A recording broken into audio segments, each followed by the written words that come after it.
যে আজকে আমরা যে সংগ্রামের মধ্য দিয়ে, যে আন্দোলনের মধ্য দিয়ে আমাদেরকে বিশেষ করে আমাদের নেতা ভারপ্রাপ্ত চেয়ারম্যান জনাব তারেক রহমান এই আন্দোলনগুলো সুদূর বিদেশ থেকে বসে আমাদেরকে এই 17 বর্ষে সংগঠিত করে সুন্দরভাবে আন্দোলনগুলো করেছেন।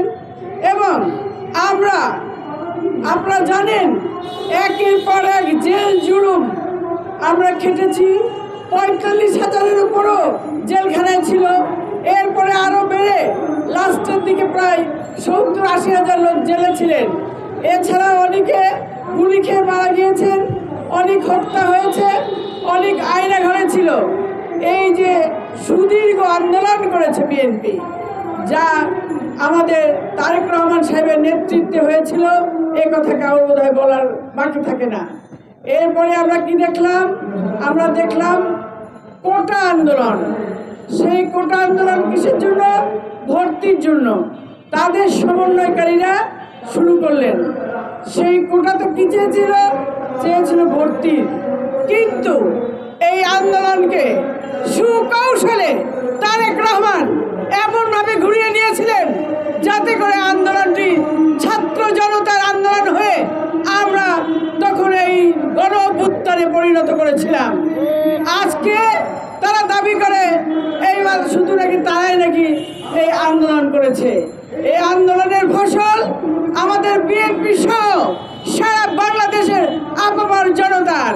তাই আমি বলতে চাই, এখানে আর কোনো ধারায় পানার কথা নাই, আর কোনো ষড়যন্ত্রের কথা আমরা শুনতে চাই না। এই ষড়যন্ত্র বন্ধ করে আপনারা রোডম্যাপ ঘোষণা করুন। যখন আমরা শুনলাম প্রধান উপদেষ্টা সাহেব বললেন ডিসেম্বরে তিনি নির্বাচন দেবেন, তারপরে আবার অনেকে বলা শুরু করলেন 26 সালের মাঝামাঝি, তারপরে আবার বললেন আরও ধরে রাখবেন। এই সব কথা অবান্তর। কারণ মানুষের ম্যান্ডেট নিয়ে ক্ষমতায় যদি আসে, সেই ক্ষমতায় টিকে থাকে, তারা কাজ করতে পারে। তাই আপনাকে অনুরোধ করব, আপনি উপদেষ্টা শুধু আমাদের বাংলাদেশের আমরা সম্মান করি তাই না, সারা বাংলাদেশের লোক আপনাকে সম্মান করে। আপনি সেই সম্মান এবং আপনার সেই যোগ্যতা ঠিক রাখার জন্য অতি শীঘ্রই রোডম্যাপ দিয়ে জনগণের হাতে ম্যান্ডেট দেওয়ার ব্যবস্থা করার জন্য আপনাকে উদাত্ত আহ্বান জানিয়ে আমি আমার বক্তব্য শেষ করছি।